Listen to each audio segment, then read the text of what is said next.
Hey guys, what's up and welcome to another episode of the Goodcast Show. So my guest today is a Malaysian political figure and activist from Sarawak known for his involvement with the Parti Keadilan Rakyat, PKR. He has served in leadership roles within PKR Sarawak, including as Strategic Director and Petra Jaya Branch Chief, and was at one time Information Coordinating Secretary of the party.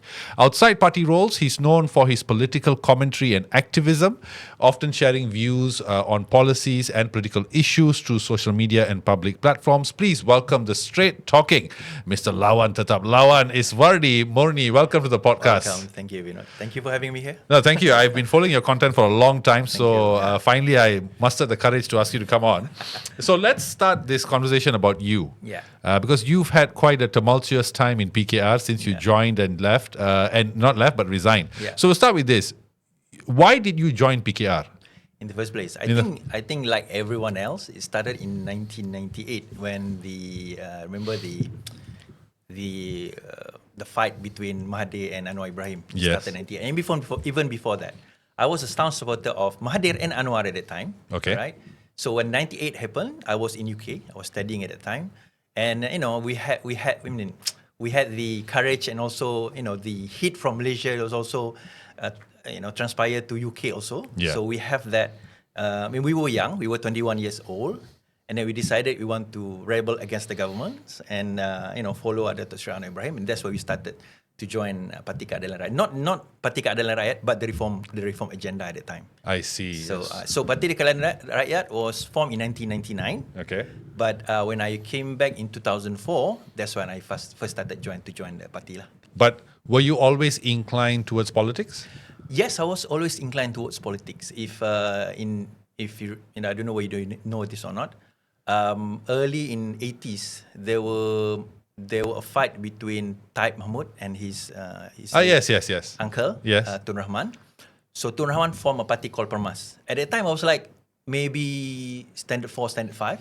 But I joined the the ground troops to sebarkan flyers and everything. Start joining them. So I was the opposition at that time. Wow. Okay. Interesting. And now you've become an opposition within PKR as well. Always been in opposition. Always. The how do we call that? The troublemaker. Anti-establishment. Like that. Very socialist. Yeah. Now, as I said, you've always been a troublemaker. In fact, before you resigned, you were suspended for a bit because you made some statements against the party. Mm-hmm. Why do you choose to play this role even within PKR, considering that we know traditionally that people who play these roles generally don't go up in the party?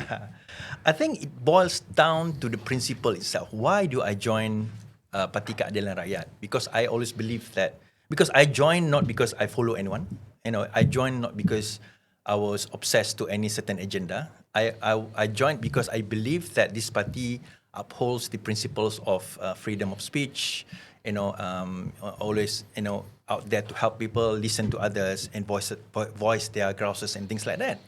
So I always believe in that, and I always believe that the party also have something what we call as a giving freedom for the people to speak as long as within the boundaries, and they allow criticism. That's what I thought, and because of that spirit, so I brought that principle within the party itself. That I say we can do good, but we also can make mistakes. And if we can make mistakes, then as a party, as a political party, so we should allow ourselves to be criticized. Don't close yourself and say, I cannot be criticized. Since you are in the party, you have to jaga discipline. So therefore, you cannot say anything about the party. For me, that is wrong. If you do something wrong, whoever you are, it's my right to criticize you as long as it's within the law, as long as it's within the points of my criticism. So doesn't sound very like a reformist party that it claims to be. Exactly. It claims to be a reformist party. It claims it claims a principle that we can criticize the government. Therefore, you should have that principle within you. So if you can criticize others, so be ready to be criticized. That's my principle. Like me, I can criticize other people. People can criticize me. like what you always say, jangan koyak lah. Exactly. Yes. So that's why I play that role, and I believe in that role, and I believe that the party has that principle, and because of that, so that's why I make certain criticism to the party, but not damaging the party. It's a valid criticism. Now, I have met, interestingly enough, through all these interviews, I have, unknowingly met a lot of PKR members, just like yourself, who, when the party started, were very passionate about the struggle and all, but eventually leave. Yeah. They seem jaded, right? Yeah. How has the party changed from the time you first joined to when you resigned? I think the party remains the same. The party remains the same. It's the people inside it. Okay. It's whoever leading the party right now, and I think the era, and I think also the positions.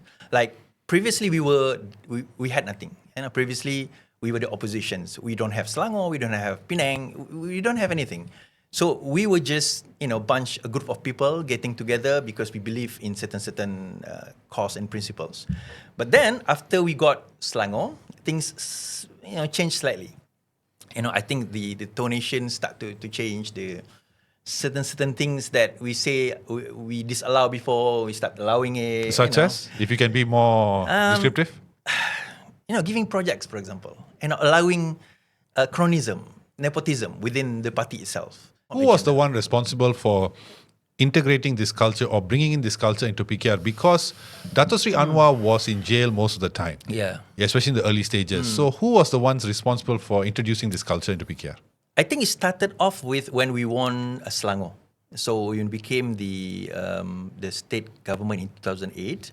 I mean, it was not obvious then, but then after a few years when we were in power, then I think they start to find loopholes. They start to find things, ways to make money and things like that. And I think the culture started. I'm not saying it started with the Azmin team, but I think it's prevalent during the Azmin era.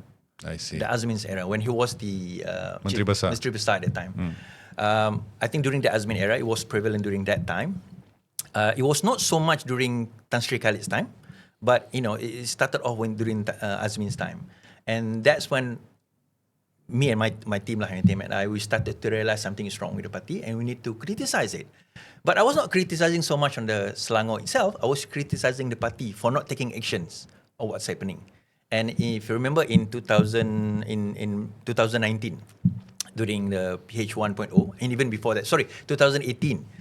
When there was a deputy president election within the party between Azmin and Rafizi. Yeah. I was in Rafizi's camp, and I was saying to them that Azmin was actually doing something to the party, and that is not good for the party, and we should elect Rafizi as opposed to Azmin. But as usual, those people who what was he doing to the party? Like I said, among others, the projects. Okay. Among others, he's controlling certain fractions in the group, and he is trying at that time to get the presidential positions from Kat Wan. From Kat Wan, and it happened before 2018. It started before 2018. I still remember. I think after he took over in 2014, 2015. Remember, PAS and PKR, they were divorcing themselves at that time, right? PKR and PAS. So Pakatan Rakyat was gone. Azmin was actually saying that we should be with PAS, whereas Rafizi said we shouldn't be with PAS. So that's why Rafizi said to Mat Sabu, when Mat Sabu left PAS, that you should form another party called Amanah after that, and then we should form Pakatan Harapan. That idea was opposed by Azmin and the gang. It was opposed by Azmin and the gang. So, from there on, we realized there is something fishy is going on, something behind the scene, something's cooked up by Azmin, and we realized that he's trying to get the president position from Kat Wan. Why? I think because he wants to stay in power after. I mean, he did not believe that we're going to win in 2018, but he said, he believed that we're still going to retain Selangor. So if he's not the president, he's not the deputy president, then he cannot become the Menteri Besar after that. So he need to be in power. So the strategy and the plan was taking over the party started, and we realized that, and we don't want him to become the president. We still want Kat Wan to become the president. But eventually, 2018, PKR won, PH won at that time, and his plan changed because Anwar was released. Datuk Sri Anwar was released. And when Anwar was released, it was no longer between him and Kak Wan. It's between him and Anwar. And the plan stays. The plan stands. At that time, I still remember, party election 2018, we heard that he's either going to deputy or president. And he even asked Datuk Sri Anwar Ibrahim for Datuk Sri Anwar to step back, let him take over the party for at least one term. Datuk Sri Anwar said, I heard, no, I'm going to go for the election, for the party election. Okay. So there was the dilemma for him at that time. That's why I heard that either he's going for the president or the deputy. Eventually, he went for the deputy lah. And for Rafizi, we know that in order to strengthen the party and in order to strengthen the government at the time, Rafizi needs to be the deputy president. But during the election, he lost. Azmin became the deputy president. So answering that question, so those were the events that lead me believe that something is happening in the party and is straying away from the original agenda of reform and being a party that is that's trying to do and to be different from other party before that. Do you think Dato' Sri Azmin serves a master outside of the party? Serves master outside of the party? At that time, I don't believe so. I believe he has his own. He is the master and of his own agenda at that time. I believe so. But now I'm not so sure. Okay. And I think I we all know who. Another theory. Another theory, please share. I have another theory. Okay, please now, share. For now, when you say another master, are you thinking of Tun Mahathir? Yes. I think before 2018, it was not Tun Mahathir. But I think during 2018, because politics is fluid. It's dynamic. People can change. I'm your friend today. You can be my enemy tomorrow, and vice versa. And I believe during 2018, he made a pact with Tun Mahathir. During 2018, he made a pact with Tun Mahathir at that time. If you remember, he was a Menteri Besar for a short period of time in 2018 before he left and passed it to what's his name? Amirudin. Amirudin. Yes. To Amir. And then he went to federal. All right. We knew at that time that during that short period of time, he was negotiating with Tun Mahathir. And there was no position for him. There was no ministry for him. Is it true that the list that was sent by Kak Wan did not have his name in it? Yeah, it was true. Okay. Yeah. And then he got another list. This is what I heard again. He got another list sent by someone that I know, sent by someone.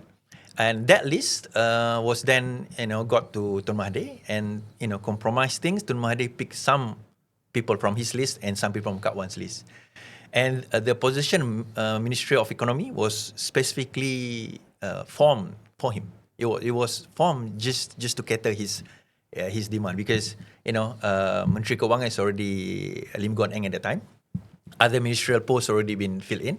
So Tun Mahathir purposely took out Ministry of Economy from JPM, Jabatan Menteri, PMO, and then specific. I mean, I think it was designed specifically for Azmin.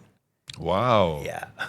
But I've always wondered why the sort of negative criticisms towards Dato' Sri Azmin when as a leader you can see the good qualities. Yeah. And he is capable. I mean, the way he explains things, he seems he knows his brief, right? What was the opposition against him fueled by? Was it just because it was Team Rafizi versus Team Azmin? I mean, what was the reason? No. I think this is from my point of view.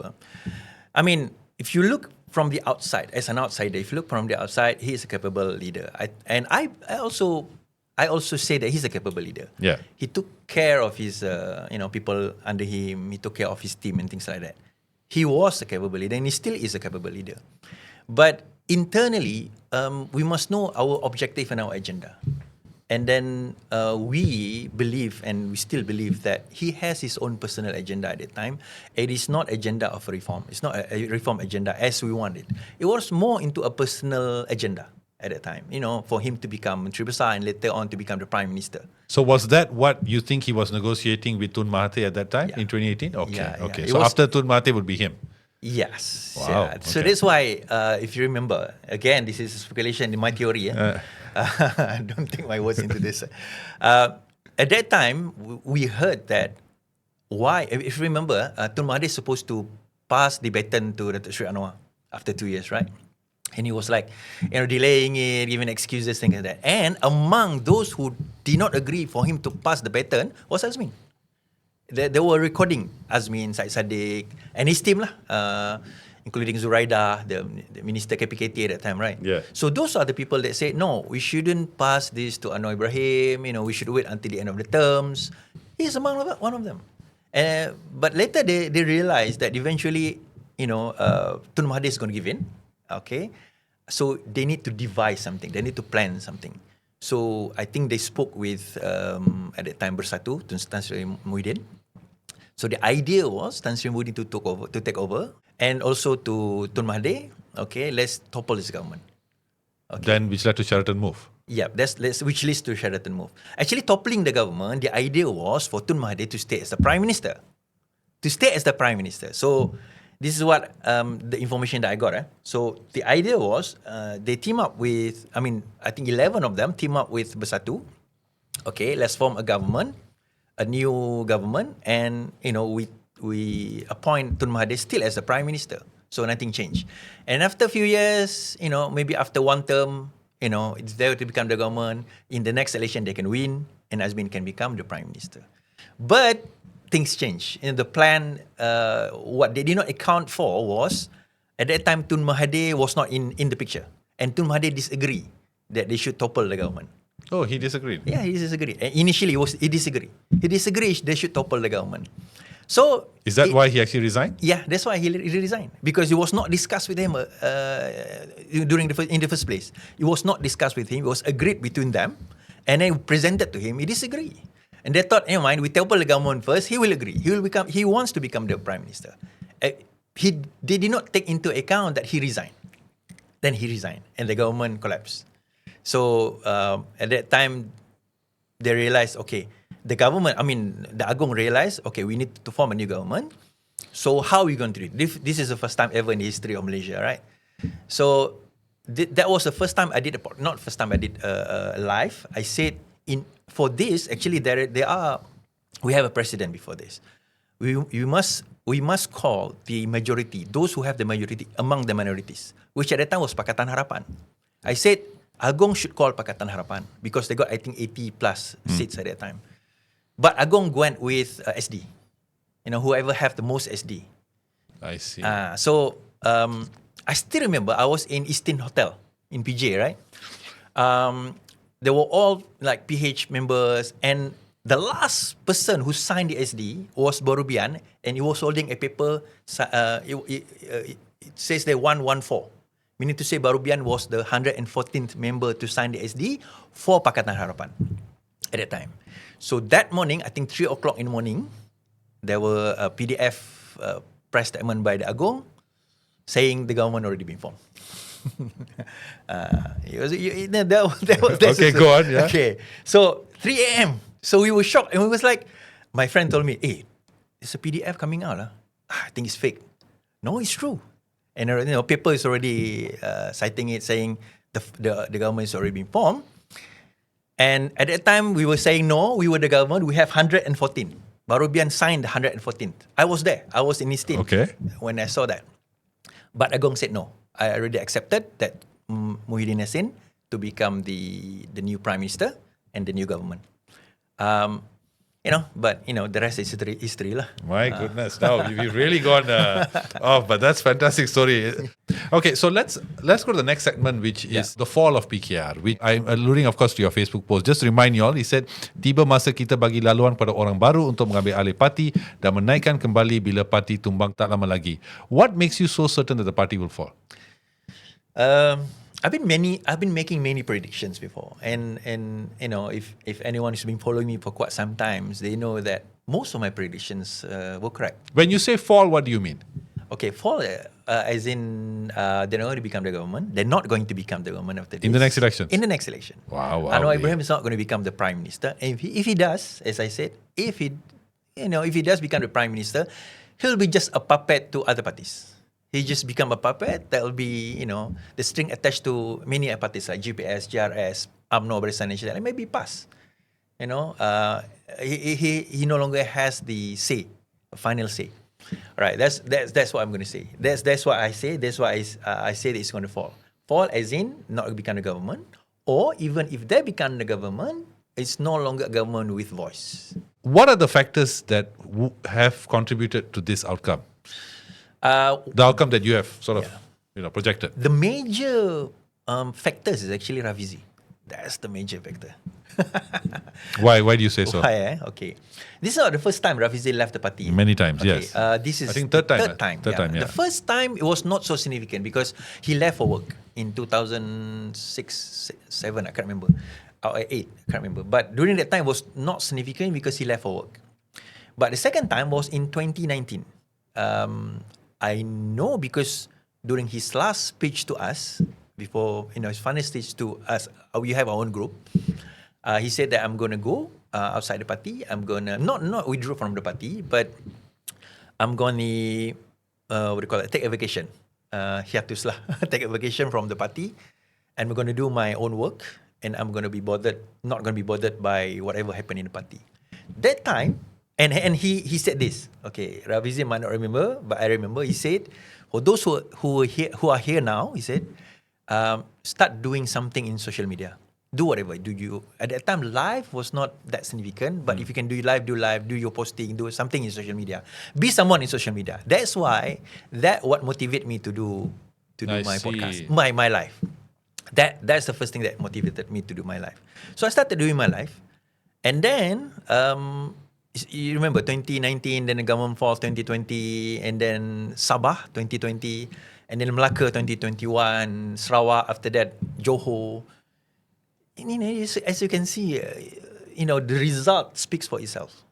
How bad the result for not only Pakatan Harapan but also PKR.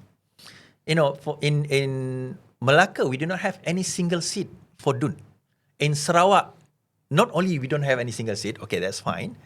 But out of 20-something that we contested, only 5, we did not lose the deposit. Everything else, we lost the deposit.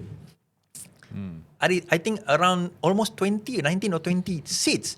Not only we lose, that's fine, but we lost the deposit. What stands in the way of the acceptance of PKR? I've always found that surprising. Why is it PKR can't grow as a party in terms of the seat and perhaps become the dominant party even within PH? They are multiracial, multicultural, supposedly. The guy who's leading it is the Prime Minister. Everything looks good from the outside. Why can't they move? As I said just now, I think we elect a person or at least a group of people that can drive the party to grow. In this example, I'm stating Rafizi. Again, I'm not someone obsessed with Rafizi, but because you have to... Are you sure? Yeah, I'm sure. But you have to, if you want to calculate things, you have to take the things that matter most into consideration. And in this equation, the things that matter most is Rafizi. Because, put Rafizi in. Remember, okay, we took Rafizi out in 2019. We lost Sabah, we lost Sarawak, we lost Melaka, we lost Johor. Johor only won one seat. Melaka gone, Sarawak gone. Then we put Rafizi in 2022. We won 1 seat in Melaka, 7 seats in Johor for parliament. Wow. You see the difference there? You don't have to become a scientist to realize what are the factors that you have to put in order to make sure that thing work or not. If you took it out, it doesn't work. Put it in, it works. Meaning you said that is the main factor. So that is why when they are. But what makes him that factor though? That's okay. What makes him the factor? He has the Raja formula. He has the formula. You want to call him what? You want to call Raja formula? He has that formula. Okay, and I've heard this before as well, even on your channel many times, right? Yeah. You said that he's one of the major reasons for PH's victory in 2018 was him. Yeah. And then you say that without him in the party now, it will be difficult for PKR in the coming state elections and G16. True. You say that. Yeah. Are you saying that the only trick up PH's sleeves, in this case PKR, is Rafizi Ramli? As such an experience, they are such experienced members and all that. Yeah. That's the only trick they have? Yeah. That's the thing. It's said enough, but it's true. Okay, when you say experience, tell me who has the most experience. We got Anwar, a few people. Anwar is in jail for more than donkey years, right? 11 years, I think. Yeah. He was in jail for 11 years. He was in jail for 11 years. He was not outside. He was not in touch with the reality. The others were not, I would say, were not capable enough to to formulate to form a right formula to win the elections. So to win elections, we must know a few things and certain criteria. There are criteria lah in order for us to win elections. And we believe that winning an election is not about logical. It's about winning the hearts. It's about winning the sentiment. So now, like I said in my podcast, in the next election, what is the sentiment that PKR is going to sell? What is the product that PKR is going to sell? Pakatan Harapan is going to sell? Reform? Anti-rasuah? So, what are the things that you're going to say? I mean, previously, you can say, in 2022, we can say we are going against rasuah, sakau, and things like that. In the next election, what are the things that you're going to sell? Well, like I said, even in PRN 23, they used that green wave. Yeah, They used the green wave. They said, if they take over, then you will lose all that. That was wrong. They shouldn't sue that. Yeah, but that's the easiest to go. Because like you say, I don't think they have a product to sell. No, they don't have a product to sell. And if they're going into that direction, that is even worse because that's the thing. In making a political statement, never sell things that can make your enemy as a champion or your enemy as a hero. So now when you say green wave, things like that, that only scare the non-Malays. For the Malays, they will say, why not? For the Malays, they say, why not? If they are better, if they can do bad things. So what difference does it make if we were to elect you or the past party? So what difference will it make? So the green wave will not sell this time. The green wave will not sell. And another obstacle for Datuk Seri Anwar Ibrahim is UMNO. Okay. Why is that an obstacle? Okay. We look at Melaka now. Yeah. Okay, we look at Melaka now. Is PKR going to contest or not? That's the first question. Okay. And if PKR were to contest, where? Because if they were to maintain, whoever win the seats, they're going to retain the seat. There are only 2 seats by PN. 2 seats in Dun. So there are only two potential seats for PKR. Even that, UMNO said, we need to negotiate the seat. It's not automatically for you, but these 2 seats, let's negotiate. Because I think BN won the second best at that time. Okay? So we need to negotiate the seat. So UMNO has now become a problem in Melaka and also Johor. Because PKR only got Johor 1 is seat. BN's stronghold. Stronghold. Yeah, exactly. So Amanah already made the statement saying that we're going to go against BN after this. We should go against BN. We should, meaning not go against BN, but we should discuss and renegotiate the seats, even though you won the seat previously.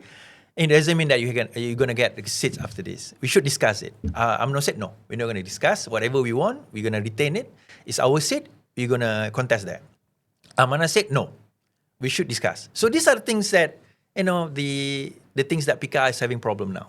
Are they going to discuss? They're going to negotiate? Or are they going to just say, never mind, we leave it to UMNO? So yesterday, Tak Umat said that, we still haven't decided whether we're going to discuss or we're going to retain. They haven't decided yet. Meaning the Melaka is coming. Melaka is what? September. Yeah. Finally September. I think, but it's going to happen somewhere in July, August. But nothing is yet on the table. So that's worrying.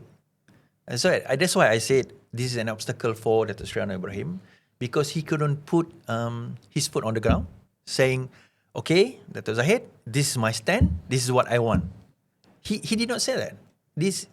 Election is like a few months' time, which is bad. So he should put his footing, he should make his statement and state that this is what we want. Until now, there is no statement from Datuk Seri Anwar Ibrahim, which is bad for the party. Because it looks bad for the leader. It looks bad for the party, also looks bad for the voters. Now, before we go any further, you talked about Rafizi again. And it's interesting enough because he is a member. Yeah. Despite all that's happened, he's still a member. Nick Nazmi is still a member, right? Yeah. And so recently when that whole third force thing came out, remember? They said, KJ, Ong Kian Ming. And I looked at it and I was thinking, is Rafizi playing the long game here?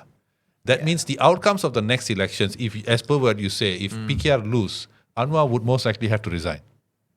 Nah, I don't think so. But at least he will resign from the party. From the party.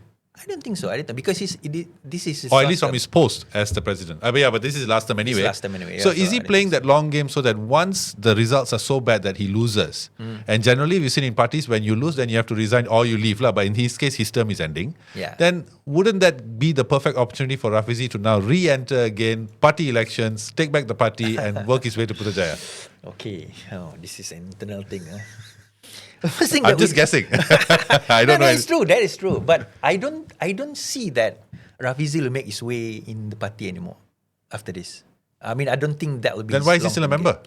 Okay, 10 million. You know what 10 million is? Okay, for anyone who resigned or withdrew from the party. Oh, the lompat, 10 okay, yeah, okay. the lompat party thing. Okay. Yeah. That's the only reason. That's the only reason. Okay, so That's the I've been only overthinking it. Yeah, the 10 million ringgit. So I think that's the reason why lah. I don't know. You have to ask Rafizi for this. Okay. Call him for the podcast lah kan. Yeah. But I believe so lah. I believe that's the main reason, the 10 million ringgit. And also because the principle of it, he was elected when he was using PKR or Pakatan Harapan's flag, and he should maintain until the end of his term. So principally, that's correct lah. All right. But as you're saying, his long-term game, whether he's going after this, after loss, and then, he can enter and contest in the party. How can you contest in an uneven ground? But he has said that he has a lot of grassroots support in the party. He has. So why it's there already. Instead of reinventing the wheel, just go back. Your grassroots support will help you. Okay, if you enter the ring where your hands are tied, your legs are tied, your eyes are shut, and you expect to win the boxing match. Yeah. Will you enter? No, but then why would his hands and legs be tied? Because by then Anwar's term will be over. If he loses the elections, he wouldn't have the pull in the party. And because of that, so the wife and the daughters won't have the same pull. It's a perfect opportunity, right? Yeah, that's what I said. I mean, it doesn't have to be. The thing that happened now is not solely Anwar's responsibility. I mean, it's not caused by Anwar alone. It's a system. Okay. There are a group of people inside there that wants to take over the party, and ensuring that certain group of people won by rigging the election. And no matter, as I said, no matter how strong your grassroots are, because of the system, you will not win the election. Give an example. In 2018, what PKR had was, we had a one party, one vote. One party member, one vote. Yeah. So meaning everyone, all our party members, everyone can vote from president up to deputy, up to vice, and things like that. Right. I think in Except which he won 75% of the grassroots vote, right? Rafizi? Yeah. He won quite a huge amount. In Yeah. fact, his team also won. Yeah. Even Rosia actually won lah. Rosia won lah. Okay, she 3 won. times recount also won, but suddenly took out 5 minutes vote. She lost to Fadlina. Come on. This is what I mean. Okay, never mind. No, go ahead. Because I like that direction, because I too have opinions on that. The reason. But go on, Okay, please. and they tried that to Rafizi. They tried to take out the 5 minutes vote. You know what they say in 2018? Any votes that is less than 5 minutes, we consider that null and void. Why? You see? Does it take that long to do an X? Exactly. They say, it seems something odd. I mean, there are specific things that are. There are ways like, they say, okay, the justification is it's odd, as if something is wrong, the bugs or whatever, something hacked into the system. So less than 5 minutes it's an anomaly. It's something wrong there. So they took it out. Even they took out the 5 minutes, Rafizi still won. This is how big the so they realize, okay, we can't beat him if you have one vote, one party, one vote. member, one vote. Yeah. Okay, we can't beat him if we have that. Let's change the system. So they changed the system To the delegate system. So when they changed that in 2000, and they make an excuse saying, it's actually because Rafizi is the deputy president, what? So he knew about this. Yeah, he knew, but later. After they changed. Not after they changed, after they agreed to change. And I think he was, I don't know lah, whether he he did not realize it. At that time, I realized. So I was the Ketua Cabang at that time. So we had a conference we have a special congress in, I can't remember where, PJ I think, but in Selangor lah, Shah Alam. We had a special congress for us to vote to or against the change of the constitution from one member, one vote to the new system lah. So attendees were 1,000 people something plus online. 6 people disagree. Put their hand up saying that we disagree with the system. 1,000 plus agree. 1,000 plus 6 people. 4 online disagree. 2 in the hall. One of them were me. One of them was me and my friend. So 2 of us disagree with that. You know why? Because I realized something is fishy here. Why they suddenly want to change the system so sudden, and a decision was made suddenly within a few months after Fuziah took over.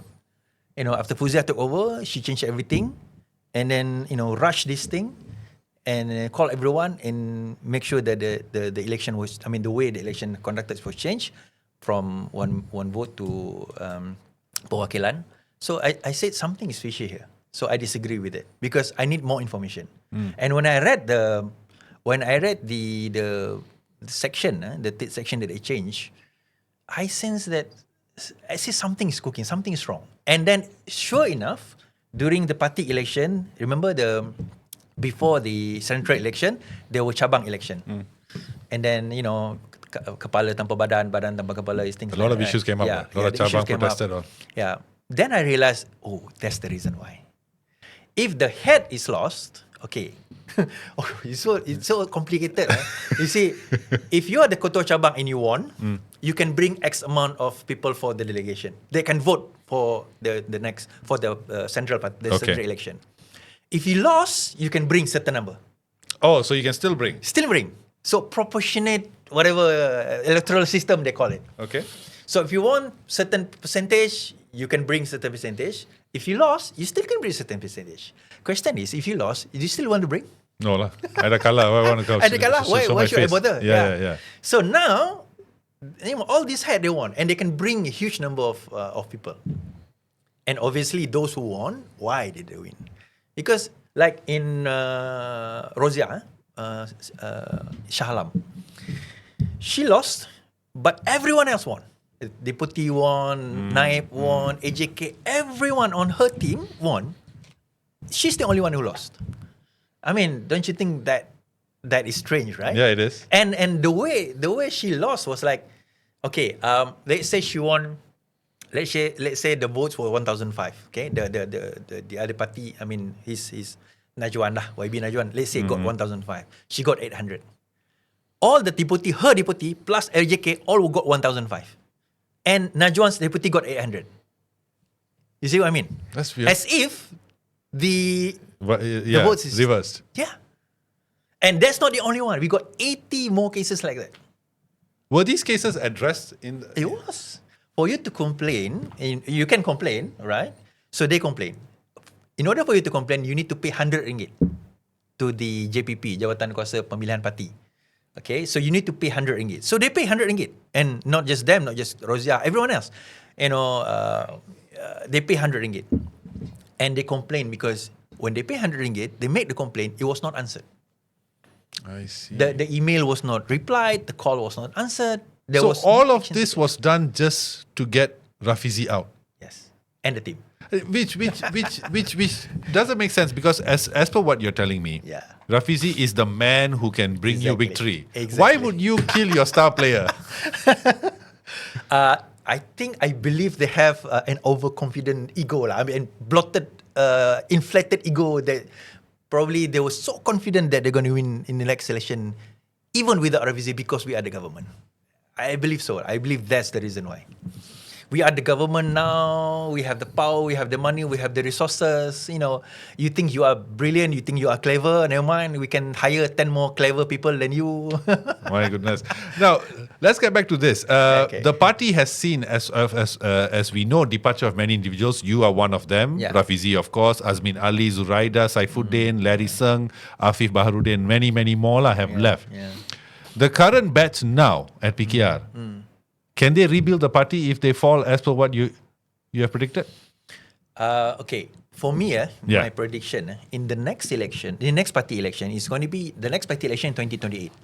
Okay, that's the earliest one, but they can extend it up to 2030, 18 months after the final. After 3 years. Dato' Sri Anwar Ibrahim cannot contest anymore. This is his last term. So there are two main potential candidates for the president. One is Nurul Izzah. The other one is Amir Menteri Besar, Selangor. So we know who's going to become president, lah. Because Amir's statements before this, we kind of know, lah. What do you mean? Do you think who? He's very supportive of Nurul Izzah? No? No. Oh, so he wants to be president. He will be the president. Wow. Yeah, I believe so. Yeah, he's going to be. I mean, why lost? I mean, why? But do you think Anwar will allow that? This is my party. I want my. Who are you? Without me, this party wouldn't be here. Who are you? Now, who are you? I mean, you might. I mean, if he's the prime minister, there's a different story, lah. Let's say he's not a prime minister. You know, your election is up. Your time is up. You're running out of time. You're 80 years old, 82, 83 at that time. You know, you don't have any power. This is a democratic party. I want to go against your daughter. Why not? But just give us an insight, because as you predicted, if they fall, what happens to the Anwar Ibrahims in the Legacy. Yeah, legacy. Gone lah. I believe. Why so? I mean, he's the one who started the party, right? Yeah, that's the thing. Okay, he started the party, but the problem is he forgot to create to form a proper legacy to took over the party. He did not have that base, a ground or a strong enough people to take over the party. I mean, that's why I asked, after Dato' Sri Anwar Ibrahim, who's going to be there? Nurul Izzah. Are you sure? Nurul Izzah can lead Parti Keadilan. Look at him, look at her now lah. Where is she now? I mean, after 7-8 months winning the deputy president, even we lost Sabah at that time, she only made one statement, and that's it. And we lost badly in Sabah, you know. I mean, it's not that we won one. I mean, we did win one, right? But it was not from PKR. I mean, that guy won because he was an incumbent there, and people knew him because of his name. I think even if we go to, let's say, Bebas, I think he's still going to win. He's still going to win because he got the name there. Sabah is different. So PKR doesn't have that strength anymore in terms of, I mean, not PKR, sorry, Nurul Izzah doesn't have that strength in order to lead the party. And I believe people can see this, people can read this. After Dato' Sri Anwar Ibrahim, it has to be someone like Amir if they want to rebuild this party. Why? I believe, even though, whatever, professionally speaking, different teams. Even though we are different teams, but professionally speaking, he has more credible to become a leader as compared to Nurul Izzah. I mean, he's a Menteri Besar now. He has his supporters in Selangor. And I can see that in terms of leading and in terms of driving the party forward, Amir has that a better reputation as leader and a better. I mean, he's a better leader than. But then wasn't he sort of? I don't want to say it, but I don't mean any disrespect. But he was sort of given the position, right? He was given a position, but he proved himself. I see. which you're saying that Nurul Izzah has not done. Yeah. I mean, Nurul Izzah was given a position, lah. Oops, did I say that? No. I mean, I'm saying that Nurul Izzah was given the position. We all know that. Okay. But she was given a position and she cannot deliver. And Amir was given the position, but he proved it. He delivered. Like it or not, shortcomings here and there, we know. But I mean, he put everything intact. He managed Selangor well. Yeah, I don't say not excellent, but not bad. Right? Okay. Yeah, and he also make sure that we won. I mean, Selangor PKR won the election last state election, even though his Dun in his parliament, two of his Dun lost to his best friend. Okay. And Afif also. Yeah. Now, but speaking of her. You wrote in your Facebook, bila Rafizi kena tolak oleh perwakilan dan majoriti pimpinan parti termasuk lebih 200 ketua cabang yang beri laluan kepada Nurul Izzah, itu bukan sekadar kalah, itu signal jelas. What's the signal? The signal was, number one, as I said, that the system was rigged. It was true. That's number one. Number two, it was a signal jelas that they are trying to get rid of Rafizi. Okay. It was an obvious signal that they're trying to get rid of Rafizi. And, you can interpret it in another way, but I believe that's what they're trying to do. Because, okay, like looking back at presidency, like what you asked just now, let's say Rafizi is still in the picture. Who's going to be after that? It's going to be Rafizi. Let's say Rafizi is going to be the deputy president now. Let's say not Nurul but Rafizi. Obviously, people are going to say, obviously lah, after Datuk Sri Anwar Ibrahim is going to be Rafizi. So in order to ensure that will not happen, so that's why they took out Rafizi. Not only from the deputy presidency, but from the leadership structure overall. Not just him, but his team also. And they believe by doing so, they thought, after we took out Rafizi, he's not going to say much. But being Rafizi, he's not going to stay quiet. Yeah. He's going to say things he's going to say, and look what he said right now. Look the situation right now. I mean, the mess that Rafizi puts is actually not put by the Rafizi. It's actually put by these people. But just to track back a bit, Yeah. all this was done, as we talked about the elections, the changing of the voting system to delegates, everything, blah, blah, all these things were done to remove Rafizi, right? Yeah. But would it make more sense that the reason that was done was also to allow for Nurul Izzah to sort of ascend to the top of the party? Why go through all that trouble and then hand the party over to Amir? Okay. Who, by the way, is Team Azmin. Oh, okay. This is a conspiracy theory, eh? I love conspiracy theory. Okay, number one, you must take out the biggest hurdle. Okay, to achieve the end goal, which is Amir to become the president, you must take out the biggest hurdle and put in the weakest link. Who's the biggest hurdle? Rafizi. Who's the weakest link? Nurul Izzah. Okay. So take out Rafizi, okay, done. Now put Rafizi in, done. After this, is Amir vote against Izzah. Who do you think is going to win? She is the deputy president now, not functioning. People were talking bad about her. Not only us, even also people inside the party also talk bad about her, her leadership and things like that. After this, the people in the party will say, we need new leader. We need someone else. So let's say, the party election comes up. Okay, the president is going to be Nurul Izzah versus Amir. Who do you think people are going to vote? Right? Okay, that's number one. At that time, whether the system is going to be rigged or not, that's a different story. But I believe if it is a straight fight, one-on-one, and it's a fair fight, I think Amir got a chance to win. Okay. Yeah. Okay. So let's go to the next segment now. PH UMNO. I want to talk about that first for a bit. Yeah. Now we've heard, of course, UMNO, some of their top leaders, their grassroots, very unhappy with the fact that UMNO is with PH, particularly DAP and all lah. Why UMNO is working with PH and all. We've heard statements recently that say that if UMNO were to leave, they'll win 40% of the seats. 40 seats. Yeah. So, what is the opinion of the PKR grassroots towards this collaboration with UMNO? Are you saying that UMNO's grassroots agree and No, disagree. Disagree with working with PH and all that. Yeah, I'm asking, but then how about PKR? What is the opinion of the grassroots with this whole working together with UMNO? UMNO, okay. Generally on the ground, they disagree also. Okay, you know why? Because most of the UMNO seats are actually PKR seats also. So we are also, the PKR is also putting their candidates.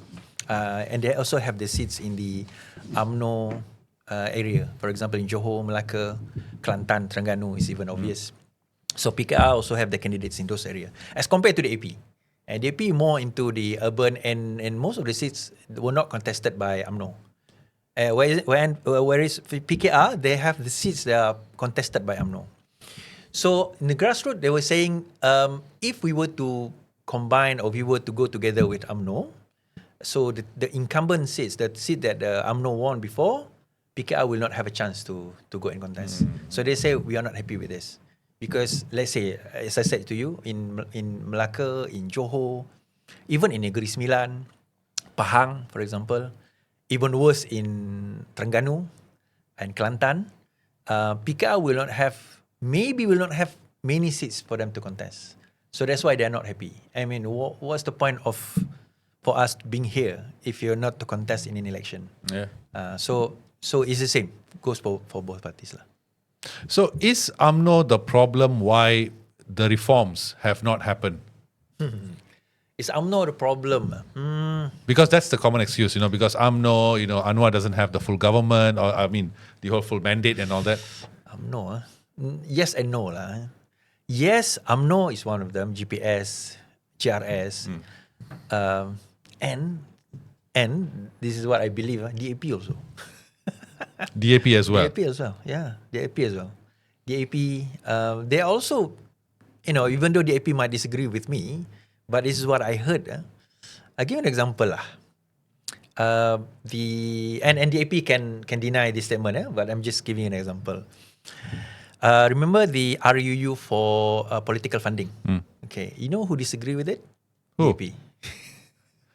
Okay. Among one of the parties that disagree is DAP, and DAP can deny this. If what I'm saying is untrue. DAP is one who disagree with that. Why? I don't know. You have to ask DAP for that. If it is true, what I'm saying is these are all parties that are saying to Shri Anwar Ibrahim, you have this agenda, but we want other things. We want other things. Okay.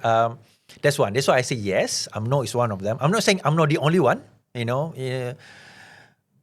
is just one of the parties that say this. Even though you want to go to this direction, but we believe it's supposed to be this direction. That's one. But Dr. Shri Anwar Ibrahim himself, I believe, also play roles in not making sure, but pulling back the reform that we promised the people. Isn't it a tough situation for him to be in? I mean, from what you're saying, if the other component parties are saying, no, we don't want this, and all these parties, besides UMNO, DAP, for example, is the largest party in PH, right? Yeah. So they have technically more say. Yeah, that's the thing. Okay. That's why I say yes and no. But because Anwar allows it as well. Because he gives in to everyone's demand. What can he do otherwise? Bulldoze lah. He's the Prime Minister, for God's sake. He's the Prime Minister. Just do it. Just do it. I mean, as a Prime Minister, you put your foot on the ground, say that, no, I have this opinion, you have that opinion. I still want to go with it because I believe that is the right thing to do. As a Prime Minister, that is the right thing to do. Do it. So you're saying that the problem is also the fact that maybe he may be too appeasing. Yeah. Appeasing to party, because I think it's political as well. If you don't listen to us, we will pull out from the government. That was the threat from all these parties lah. But if you also stand your ground and say that I don't care, you want to withdraw from the party, you want to get out from the government, I still want to do this. If he said that, I believe those are just false threat by these parties. They're not going to become the opposition. GPS is going to become the opposition. Definitely. Definitely not. I'm not going to become opposition. Definitely not. Who's going to take DAP? Who's going to take DAP? Yeah. So obviously, I believe that because of those things. That's number one. The parties themselves, they want other directions. They want other things. Number two, Anwar himself. Because he was not firm enough on his stand. But is this firmness also leading to another thing? Because what we have seen the past years, for example, we've seen programs like Maisara, we've seen in 2025 all the by-elections, suddenly there was, suddenly housing projects were awarded after 25 years of fighting and all that, very close to the by-election or even during the campaigning, I can't remember. All of this reek of UMNO. So is the UMNO culture still the dominant culture in the Madani government? Yeah, it is. And is that impacting or sort of adulterating PKR's culture? If there is such a difference. Is there a difference between the cultures? No, it is the same. I mean, we said that we're going to be different. We said we're going to be different. We said that we're going to have a different culture. We're going to bring different culture. But eventually, we realize something. We realize that these are the things that are convenient for us to win the election. Like in Sabah, for example, right? We say, we shouldn't bring ministry down and promise people things, this and that. But we did that. And I believe in the next election, we're going to do the same. And that kind of culture which is bad for the Reform Party that we have right now, and for the Reformasi that we've promised the people. And that also become not a very good optic for us entering the coming election. People are going to say this. You say, don't go into don't use the government resources during election. We're using the government resources during election. So that kind of culture now, I think we become convenient. It's become convenient for us. It's become something that is for easy for us to use. No, if PAS is saying that if UMNO leaves PH, they can win 40 seats. Do you think that the same impact will happen if PKR breaks away from or PH breaks away from UMNO? PH break away from UMNO in the coming election. Yeah. It's going to be bad for UMNO actually. Okay. So that means you're saying that PH will win more seats without UMNO? Yeah. Okay. This is my theory. This is my political theory. Yes. Another theory. Let's go. For PH to win in the next election, if they want to listen to me, they should go on their own, and they should go. They should have not a straight fight. They shouldn't have a straight fight with UMNO or PAS. There should be a three-corner fight or more, and they will win. And this, you know the reason why? Okay. So you split the Malay vote and then the non-Malay votes go. Exactly. If you have a straight fight, tak boleh lah. Result-wise, PN's going to win. PN's going to win. Okay, you know why? Okay, let's say you go in contest. PKR. Let's say PKR go in contest in UMNO seat. All right, UMNO seat. Those people who support UMNO are not going to vote for PKR. Either they're not going, or they're going to vote for PN. Right? So if PKR were to go, let's say 3-corner fight, okay, PKR, UMNO, and PN. So those people who vote for UMNO will vote for UMNO. Vote for PR, vote for PR. So those who are on the fence, then we will decide, okay, who we're going to go vote. At least our chances is bigger. What I'm saying is, if you go into a 2-corner fight, chances for Malays to vote for PKR is lower. All right? They're either not going to vote or vote for the other party. All right? In most rural and suburban area lah. In urban area and mixed area, we still have a fighting chance. Problem is the non-Malay not going to go out and vote. That's also a huge prediction. That's the problem. Yeah, non-Malays are going to go out for voting, so that will be another problem. What I'm saying is, in the suburban majority Malay area, if it is two straight fight, is going to be either not going to vote or they're going to vote for the opposition. How do we get the non-Malays out to vote? This is what the AP is trying to do now. Looking at Sabah, it's very clear they're failing. Yeah. What after looking at Sabah, after Sabah, they realized something. They realized they did not listen attentively to what the non-Malays are saying. Some of the policies were bad. It was not addressed. Their grouses, their problems, their things were not met. They didn't say enough. The AP was not saying enough on behalf of the Chinese and the non-Malays. So now the AP said, okay, we are listening. So that's why they gave the ultimatum to the Sri Anwar. 6 months reform or nothing. What do you mean 6 months reform? You were in the government before what? Exactly. You know that's impossible. You are in the government now, and you were before that. I mean, you are in the government now. What do you mean giving 6 months to the Sri Anwar Ibrahim? You are in the government. Okay, so let's go to the next segment now. Rafizi Ramli. Yeah. Sorry, a lot of segments, but a lot to ask you. Yeah. So again, you have, I mean, obviously you think highly of Rafizi and you think that he's the X factor for PH and all that. Yeah. But his time in politics has come with a lot of criticisms. I'll read some to you. Yeah. He's been described as abrasive, combative, and intolerant of dissent. He's deepened factionalism within PKR. He's seen as data-heavy but emotionally disconnected from voters. Overconfident in numbers and models over ground sentiment. Great analyst, weak field general. He quit politics multiple times in 2016, 2018 and 2020, which sort of showcases inconsistency. And he was insufficiently diplomatic with DAP, Amanah and the other allies. So in summation, the critics say he's a brilliant operator but who struggles with consensus politics. What do you say to this criticism? No, I agree. Totally agree with that. But the thing is, the most important thing, we have to ask this question. Did he deliver the thing that he promised? That's the thing. What I'm saying is, when he said that we're going to win in this next election, in 2016, when he said, after whatever things that happened, they formed the Pakatan Harapan, they said, we're going to win in 2018. Nobody believed him. And he invoked outside the party. It was his own enterprise. He did that on his own. He used his own money. And he said, we're going to win in the next election. And we did. And at the end of the day, it's all about results. In 2022, he said, we will win, but we're not going to win. Maybe we will win 100 seats. Say, Pakatan Harapan, we will win 100 seats. We won 80 at that time. But at least, then he said, we cannot form a government. That's why we need to form with UMNO after this. He said that even before the election. And that happened. We won 80 and we formed the government with with UMNO.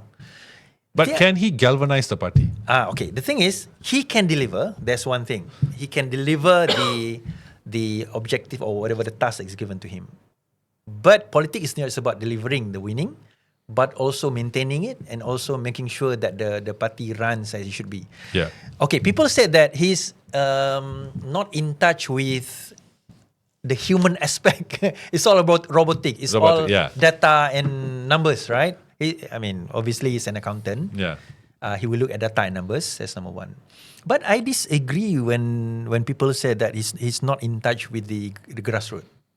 I disagree with that. Okay, let me give an experience, an ex-Ketua Cabang.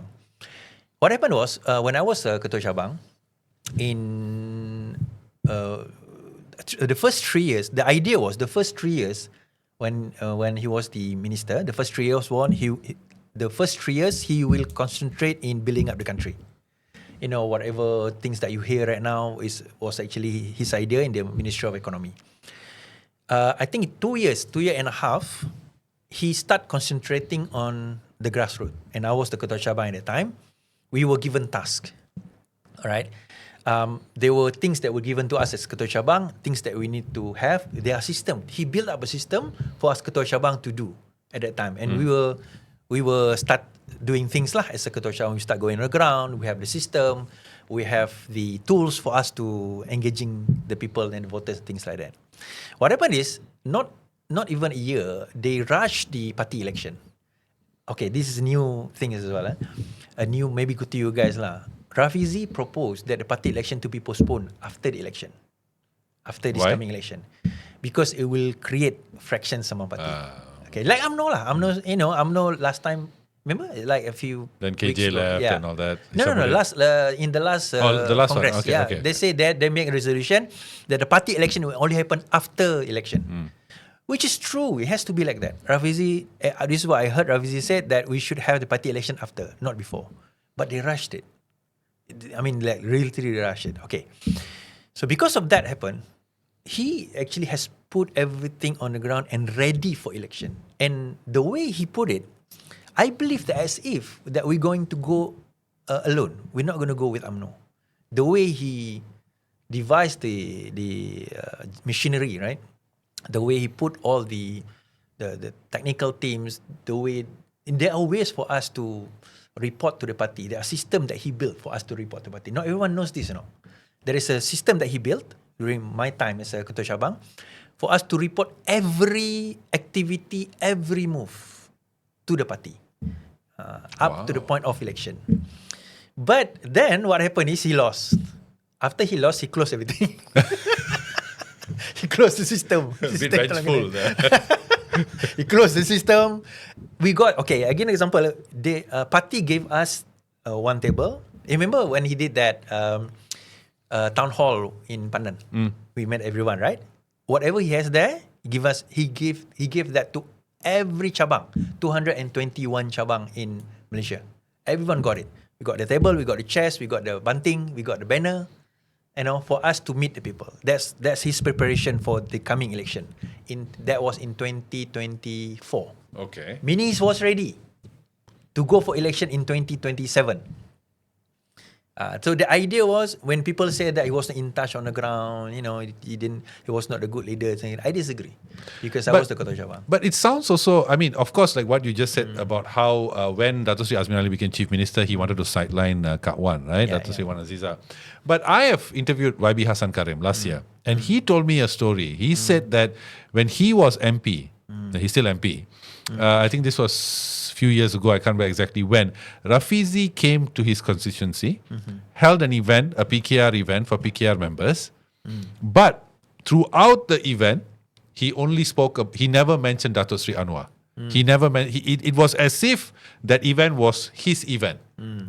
So, was Rafizi guilty of trying to sideline Dato Sri Anwar from the get-go? When was that? It depends on the timeline. Okay, that I forget because I have to rewatch the interview. But it was, No, what I'm saying is, when was the event? Was it before he was sidelined by Dato' Sri Anwar Ibrahim. The question is I think it was before.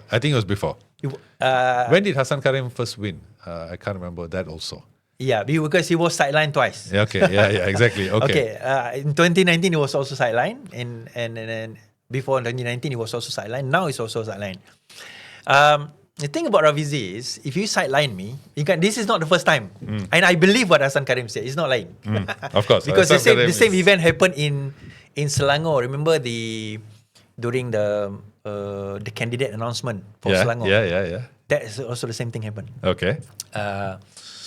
Rafizi was at that time jawatan kuasa pemilihan parti. He was the general perang lah for the election, for the whole election.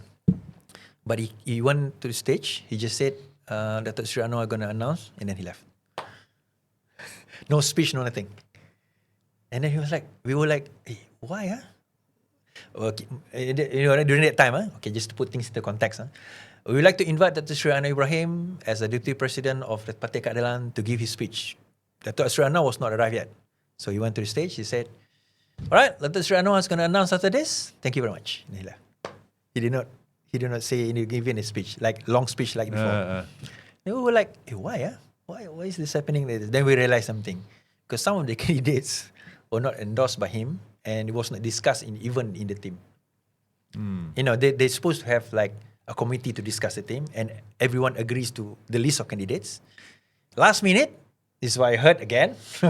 Hearsay, It's all hearsay. A lot of hearsay. A lot of hearsay, just to say my skill. He's a lawyer, by the way. Dato' Sri Anwar changed some of the names. Some of the names have been changed, and that's why he was pissed off. But the thing about... Does Rafizi get these bouts of, when these things happen, is Rafizi the character who's upset because that was not done correctly? Or is it because that was not what I wanted? No, it was not done correctly. Things like this. You agree, we have a discussion. You disagree with whatever when we say, let's have a discussion, let's agree. Agree to X. Both of us agree. We said we agree. And then when you announce, becomes Y. Will you be angry? I would be angry. Yeah. So that's what happened. If you disagree with X, let's discuss it before you announce. No, not during. It looks bad on me. Because I already said to X, you're going to become the candidate. Party agree, president agree, everyone agrees. We're going to announce your name. Suddenly, 10, 20 minutes, half an hour, a day before, someone else came out. And when we consider someone, when the committee considers someone, they already have plans. They already make their they already make their research, things like that. And they already know the candidates. When you announce someone else, we are now announcing someone that we don't know. Right? So you're putting me in a difficult position and you expect me to deliver. How? Did Rafizi have any grand plans to become the Prime Minister? No. This is what he said to me. He does not even have a plan to become a Prime Minister. But a lot of politicians say that and then do the complete opposite. Exactly. He's a politician. But he doesn't have a plan to become the Prime Minister. Okay, it goes like this. What we plan to do is, we do not want this government to become Anwar's government. Okay. We want it to become a reform government that stands on its principle, principle of reform, principle of multiracial, multicultural. We don't want to become another UMNO. That's the thing. We want to bring something different on the table. All right? We say we want to bring something different on the table. This is going to be different Malaysia. So this is not Anwar's government. This is a reform government. Not just only Anwar, but the team. The thing is, when Dato' Sri Anwar, when we put, and our mission is to put Dato' Sri Anwar as the poster boy for this reform. But the problem is, when we put Dato' Sri Anwar there, he is no longer become the poster boy for the reform. He is now become the poster boy for Dato' Sri Anwar, for the Anwar Ibrahim. It becomes the government of Anwar Ibrahim. If you're getting what I'm trying to say. It's supposed to be a reform government, not Anwar Ibrahim government. Okay, what's the difference? A reform government is a government who put reform first. Anwar Ibrahim government is a government that put Anwar Ibrahim first. It's what Anwar Ibrahim wants.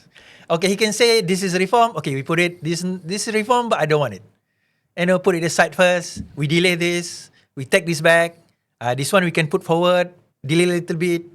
We don't want that. If you were saying we're going to put 10 things to become a reform government, it has to be these 10 things. Put those 10 things in front of you and work it until it materializes. But now it doesn't happen the way we say it's going to happen. What happened is we say we're going to put 10 things in front for it to become a reform government. But now, okay, 2 things first. The other 3 we delay. The other 5, never mind. We hold. We hold.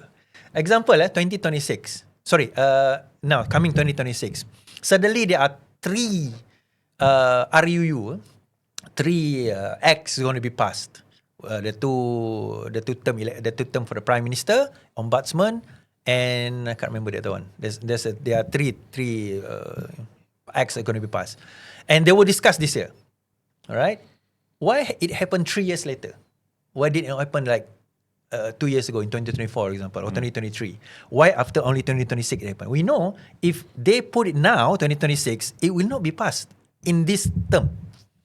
It will take time. The 2 terms will take time. I don't believe it can be passed now. But is that the sort of reforms that's good for the country? Because when we talk about Reformasi, I'm personally for me, I'm against the 2 term. Yeah, I'm against it wholeheartedly. Yeah. Because to me, it's not how long you serve, but how well you serve. Okay. Right? Is this just all just to appear to be one to do reform, and then when it fails, then he can say the excuse, oh, you see, because I don't have the mandate, that's why I can't do the reform. So now give me the mandate. Isn't that? I believe what he's trying to do. Okay, he put everything now. He will not have time to pass the bills now.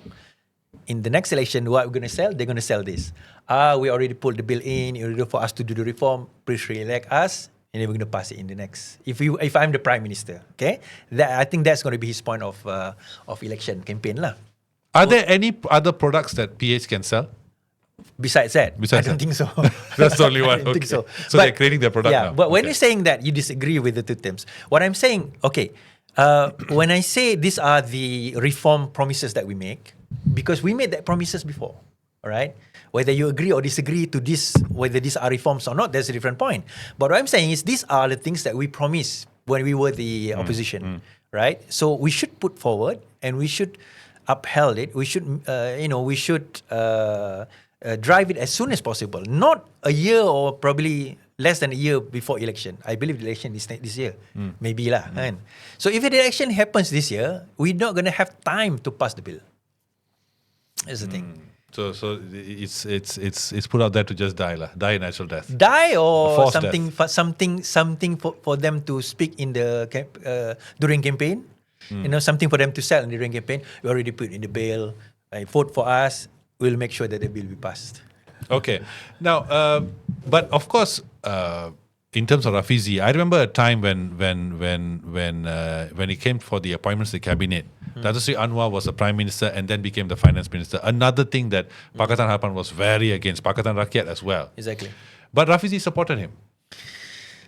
So again, where is Rafizi's line? Is it more when it's convenient for him, then he supports? When he's not hurt, when he's betrayed, then he's angry? Are you sure he supported it?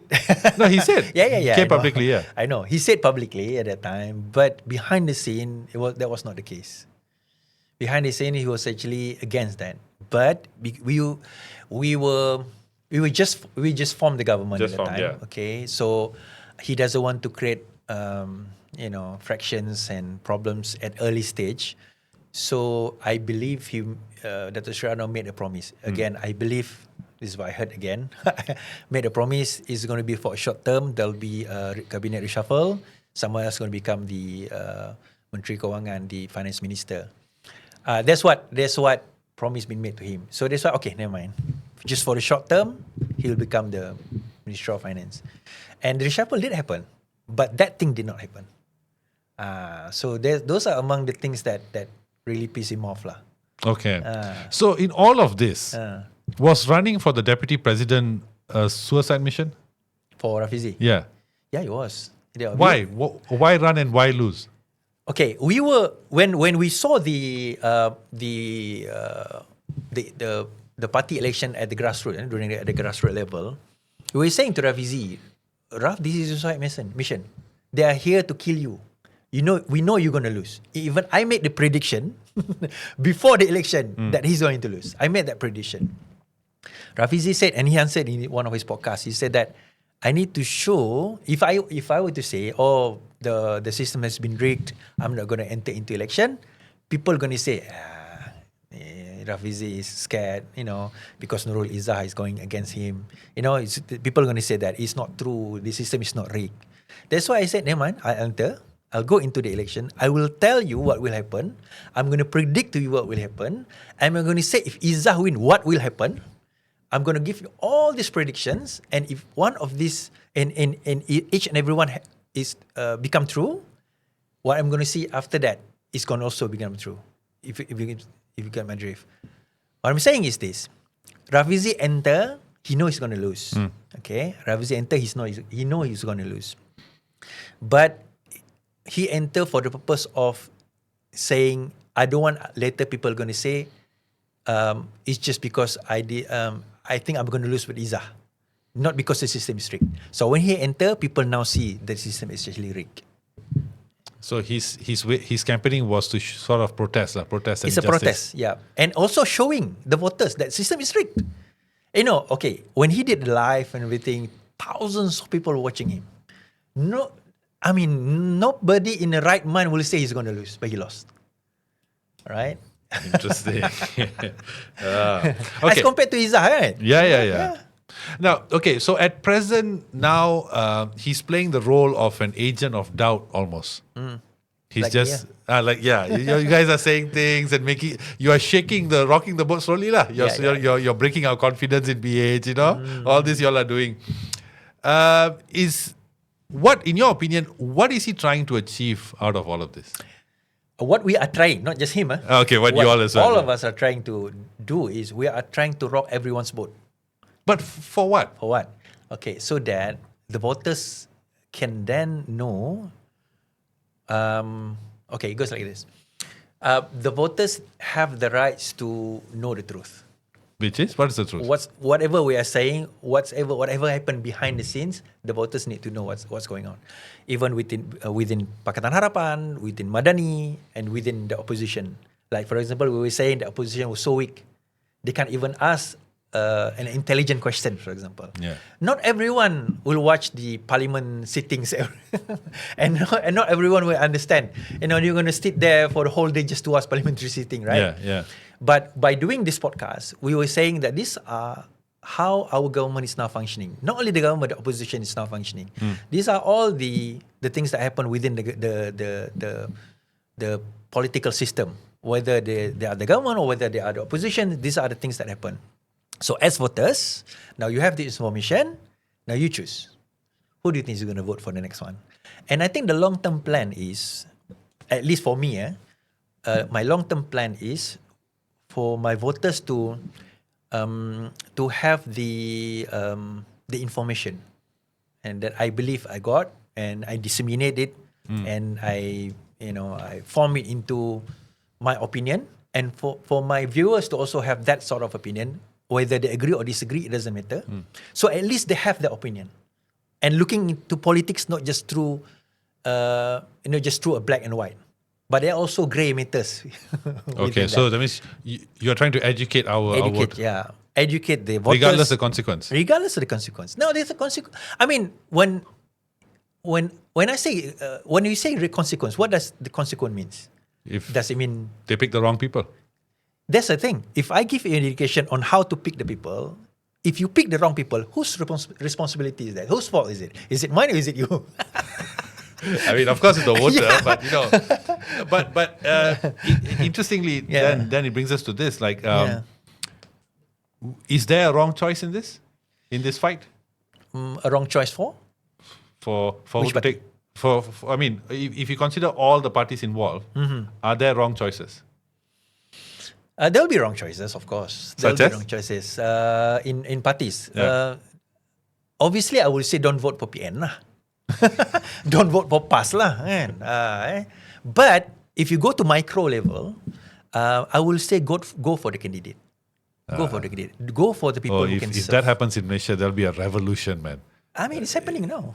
Is it already starting? It's already starting. I mean, you look at the parliament. We don't have a majority like last time. It's all, who holds the banner.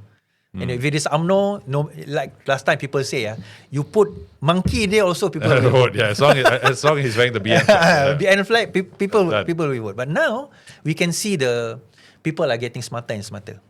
And not just only, this is not only unique in Malaysia. It's happened all over the world. In democratic countries, people are now starting to look for candidates rather than parties. UK also the same now. Now let's just a few last more. I know I felt it for a long time, but just a few more. Recently, of course, when I was watching his podcast, Rafizi, he's very critical of YB Fadlina, right? You have said, interesting enough, you said once that you do not blame Fahmi Fadzil for the mistakes. You blame the people around him. So in all of, and of course, there was an article that came out that 14 ministries fell short of their KPIs last year. So in all of this, do you blame Anwar Ibrahim or do you blame the people around him for these mistakes? Do you blame the cabinet? It's a little bit of both. Everyone plays their roles. Everyone has their hands into all the shortcomings. Do you think he has an eye for talent? Who? Anwar, no. Yeah. He doesn't have eyes for talent. Not only he doesn't have eyes for talent, whoever can keep us him very strong. That's it. That's it. Whoever can, okay. All right. Put that aside. Put that aside, okay. yeah. Looking at why I say things about that to Fahmi Fadzil as compared to Fadlina. I worked with Fahmi Fadzil before. I can see Fahmi Fadzil has more. How would I say? He has more. He knows what he's doing. He has the intelligence. He has the capability, and he can drive things. But the problem that with Fahmi Fadzil is the people around him, because I also met people around him, and they were also blaming me. I'm not saying this because I want to suck up to. I want to mengampu Fahmi Fadzil. No, but because I observe people. Whereas for Fadlina, when people say, because of the people around him, my question, who's the people around her? Who are the people around her? She doesn't have any people around her. Even, I think I heard the Setiausaha Sabah already been changed 5 times. There are 5 different candidates now. The political secretary, I think this is her second or third political secretary for Fadlina within less than 4 years. Someone who doesn't have a strong people around him and keep on changing people, what does it tell about her kind of leadership? That is just within herself, internal.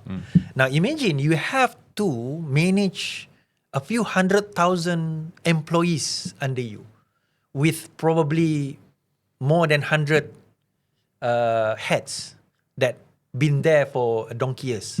And they have their own opinion, they have their own strongholds, they have their own people, they have their own strength.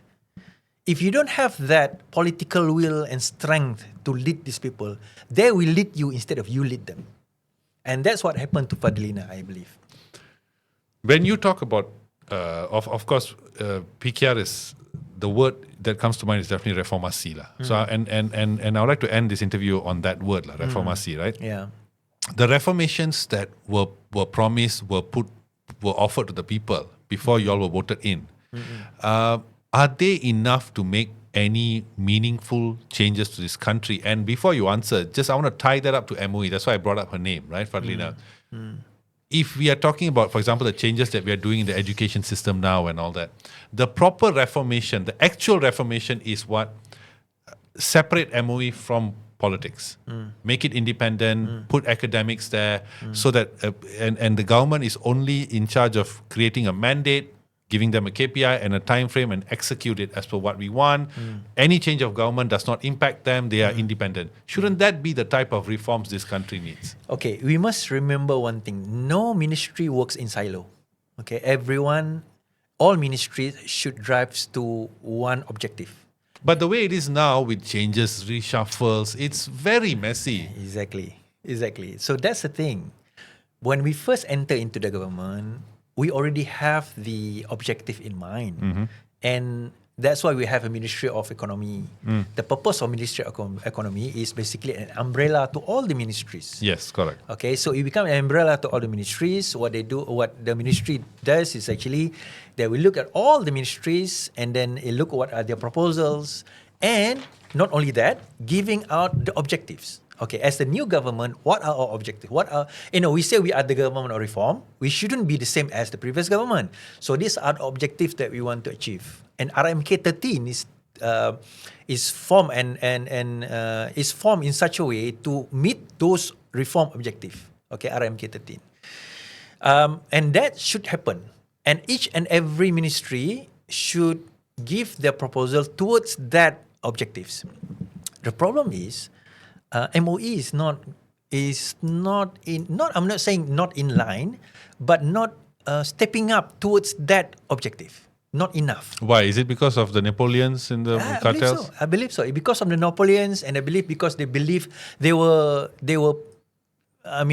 like very close in terms of the things that they already have, the objective they already set up before with the previous government, previous ministers, and they believe these are the best thing for them, whereas they did not see the big picture. The big picture, you are not, they live in their own bubble, and they believe that this country, this education should be like this. Okay, for this new government, they see that we have a bigger objective, and in order to achieve the objective, the MOE need to adapt to this objective, change a few things, not everything, but change a few things in order to align yourself with the bigger objective. Should this concept of Reformasi also cover an entire overhaul of the civil force? It should. Because I think one of the things impeding Reformasi is definitely the current bureaucratic system. It is, but I always believe this. I always believe that the government will always be there. They're going to be there even after we change the government. The most important thing is not changing the government servant, because majority of them, I believe, they will just do whatever you are told, whatever they are told. Okay, they're just going to do that. Majority of them. But what we need are the strong leaders, are the strong ministers that can say no or yes, or we should do this and that. That's number one. And also the minister that understand the vision and then can come up with their own pockets of vision in order to achieve that big vision. Pocket of mission in order to achieve that big vision. But all these things that you're saying, you want strong ministers and strong arm politics, right? I agree with you, and I think that to enact reform, you need a strong leader, people like Lee Kuan Yew, Tun Mahathir back in the day, Sukarno type of people, right? But they all have one thing in common: they operated on, they had the mandate. Their party was the majority. Is it too much? Are we asking too much of a man to make reform when his party is not the majority? Yes and no. Yes, I agree with you. Yeah. When we say Tun Mahathir previously got 2/3, Pak Lah got 2/3, UMNO got 2/3. We don't have 2/3. We only had 80 seats out of 112. I said. And that 230 actually of your own party, so it's not even a not even a 2/3, not even a 50%. Yeah. All right. But after 3 years, that shouldn't be an excuse anymore. After 3 years, you should, UMNO put us in front as a leader. UMNO push UMNO, GPS, JRS, everyone put us in front as a leader. PKR as a leader, and agree that Datuk Sri Anwar Ibrahim as a Prime Minister. As I said just now, we should, Datuk Sri Anwar Ibrahim now, so you say after 1 year, after knowing everyone, these are my objectives, please understand, these are where we're trying to achieve. Because at the end of the day, those objectives are not fundamentally going against whatever they are fighting for. They're not against Malays, for example. They're not against Chinese, for example. Most of the reforms are for the good of the people. And as the Prime Minister, he has the final say, and he has the political strength, and must have the political will in order to say yes or no. Even though people say no, if he say yes, it has to be yes. This is what Tun Mahathir has that other people don't have. You don't think people disagree with Tun Mahathir? Of course they do. Of course they do. But what Tun has is he have the final say.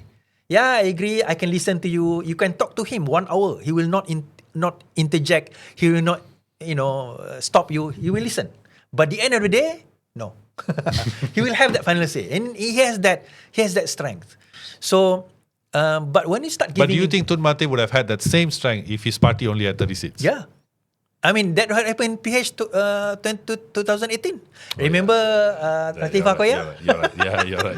And when he said Latifah Koya want to become the KP SPRM, she became the KP of SPRM. I don't care. Botu putih. Yeah, I don't care also. Yeah. I don't care. Say what you want. Yeah. Say what you want. Yeah. Okay, so let's sum it up with all this. One last question, sir. Yeah. Moving forward, before elections, or maybe, okay, scrap that. But moving forward, what are the immediate reforms you would like to see done? For this government. Yeah. Immediate reform that I would like to see done. I don't know. For me, the education. Okay. It goes like this. I mean, I've been saying this quite a lot in my podcast, my life, and I had almost 1 hour session just stating this. The Ministry of Education, they need to look at the objective, the RMK 13 objective. But what I'm seeing now is they are cherry picking the things that they like and they don't like, and implementing that just for the sake of election. So if we were to change anything, I mean, it's already too late lah. But say if we have say the government won again in the next election, the first thing that they need to do is relook at RMK 13, relook at the objectives, the problem statement, and go back to the drawing board and do the reform in Ministry of Education. All right. So thank you so much, sir. Thank you, Mr. Iswardy Morni. Guys, that was Iswardy Morni. He's nice enough to spend an hour and a half, an hour and 40 minutes, talking. Plenty was discussed. So as always, please share your comments. Please share what you thought about some of the points raised and the future of PH, the future of Dato Sri Anwar, the future of PKR. Do you agree that PKR will fall as predicted by Iswardy Morni, and many other things were discussed. So guys, as always, please like, share, subscribe, share your thoughts. We'll see you soon. Take care. Bye.